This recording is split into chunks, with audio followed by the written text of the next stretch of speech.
If you are spending a lot of your time in the gym, you're training hard, you're training consistently, you're in there 3 days a week, 4 days a week, 5 days a week, but your physique just isn't reflecting the level of effort. You feel like you're really focusing on your training and nutrition, but when you look in the mirror, it just kind of looks like you don't lift. I just wanted to get on here and talk about 7 pervasive myths in the fitness industry that are holding guys back from really achieving meaningful results. And if you believe one or multiple of these, please let me know in the comments, because I'm really curious to hear what has been tripping you up over the course of your fitness journey. One of the most difficult struggles and one of the most pervasive myths that I hear consistently from guys who are looking to get into better shape is this conflict between wanting to really dial in their fitness, but also wanting to have a social life and relax and enjoy themselves and kind of eat what they want to eat and not have to worry too much about fitness. And the myth here is that there is an obvious dichotomy between these two things, like they can't coexist. In the last month, I've eaten pizza, I've drank beer, I've got really stoned on edibles and gone on a rampage, but I've also achieved some of my best lifts ever in the gym, like a lifetime PR on hack squat and a lifetime PR on weighted pull-ups. I'm lean, muscular, and I'm able to have a life where it's very obvious that I take my fitness very seriously,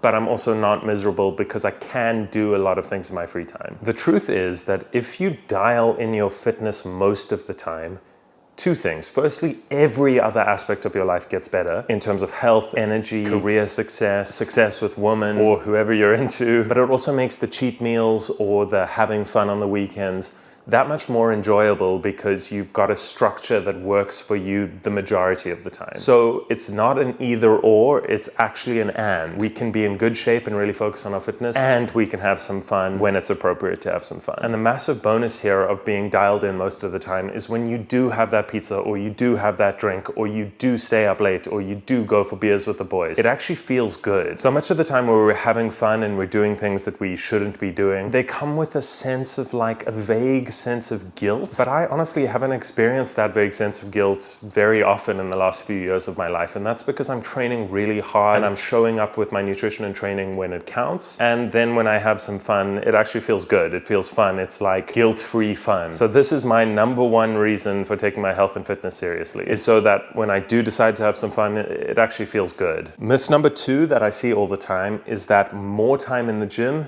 equals more gains. This one is tricky because of course it's true. Like of course there's a relationship between the amount of time you spend doing something and the results you get from that thing. It would be incredibly disingenuous for me to get on here and be like, guys, you just need to go to the gym like once a month and you'll be Arnold. My point here is just that it's not so much the amount of time you spend in the gym, it's more about what you do with your time in the gym. So a little thought experiment for you. I recently went back to a gym that I started training at. So I went back to my first gym ever because I moved to an area pretty close by, and I noticed some people from 5-6 years ago who look the exact same as I remember them. Their physiques are exact same, they have the same amount of muscle mass, the same amount of fat, they are lifting the same weights. They maybe look slightly older, but in terms of physique, they look the exact same. But I imagine if they're still in the gym, they're probably pretty consistent. And that's because what they're doing in the gym kind of worked up until a point, and it's kind of stopped working. And most people fall into this trap of like they make their beginner gains, their newbie gains for their first 6 to 12 months, and they never really improve from there. Because the honest truth is that in your first 6 to 12 months, literally anything will work. Like doing bicep curls with a broom will work. Your training needs to get a lot more dialed in as you become more experienced. So the big takeaway here is it's about training intensity. I personally know people, and I personally have clients who spend 3 45-minute sessions a week in the gym, and they have amazing results in terms of muscularity. And that is because their sets really count. Their training quality is consistent. Week to week, their technique is consistent, and they're slowly getting stronger over time, and they're pushing their sets to the point where they can't do any more reps. They're pushing to pretty much muscular failure most of the time. If you can get all of these things right, consistency rep to rep, consistency week to week, consistency in form, slowly increasing the weights over time, consistently, progressively overloading, you can make phenomenal gains in a lot less time than people might think. So yes, there is a relationship between time spent in the gym and muscularity, but it's not as clear-cut as you might think. It has a lot more to do with training quality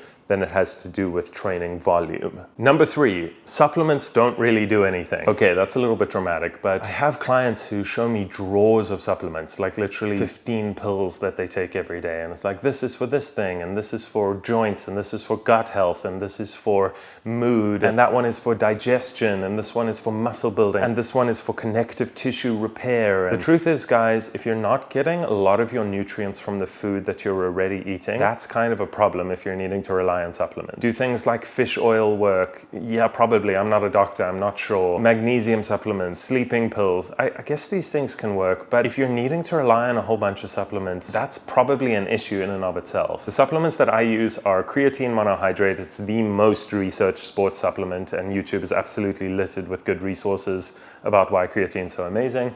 I use a protein powder, and then I use caffeine pre-workout. That's pretty much all I use, and that's pretty much all I would wholeheartedly endorse as a supplement. A huge fraction of the supplement industry is selling you stuff that you don't really need. If you're worrying too much about supplements, it just makes me think that you're not focused enough on the things that really matter, which are protein intake, consistency in the gym, intensity in the gym, and getting adequate recovery in terms of your nutrition and your sleep. If you can get these things right, supplements, I personally know people who literally never take supplements who have some of the best natural physiques I've ever seen. So do supplements matter that much? Probably not. The 4th myth is around the perfect exercise. A lot of guys are so concerned around exercise selection that they never actually push an exercise for long enough to see if it's really working. A big factor that fitness coaches know that I think a lot of the rest of the fitness industry don't talk about enough is this idea of training momentum. Because when we're in the gym training, we're not just making muscular adaptations, we're also making neurological adaptations. So what this means is we're becoming more proficient neurologically and from a coordination point of view of doing the exercises. We're learning these motor skills, right? The specific motor skills of what doing a row feels like, what doing a press feels like, what doing a squat feels like. And the way that you can tell this practically in your life is just the first week doing a back squat probably felt a bit weird, and then the second week it felt a bit more natural. And once you'd been doing it for 3 months, it felt really good, like it felt like really dialed in and you got the form down. And that's an illustration of the neurological gains that you've made. So in terms of training momentum, you don't want to change exercises that often, because although they might feel a little odd at first, if you keep doing an exercise week in, week out, after like 6 to 8 weeks, this is why the training blocks that my clients do are minimum 8 weeks, by the way, is so that they can have enough time to develop the skill of doing that particular exercise. And I think guys think that I need a T-bar row, or I need a chest-supported T-bar row, or a chest-supported machine row, or a barbell row, or a dumbbell row. Like, they keep swapping exercises in and out because they want to find the perfect exercise that feels good. The truth is, no exercise is going to feel that good at first. Exercises start to feel good when you get really good at the exercise. And just adding a little bit of weight or a few reps every week is enough of a difference week to week for you to make amazing muscle building progress. So this is why powerlifters who are doing squat, bench, and deadlift, which are the power lifts, they're doing these lifts multiple times a week in their training as like the bulk of their training. This is why these guys can have incredibly developed chest from their bench press, glutes from their deadlift, and quads from their squat, and upper back muscles from the accessory work they do there, because they don't swap out exercises very much, to be honest, because they get really, really dialed in on a few exercises.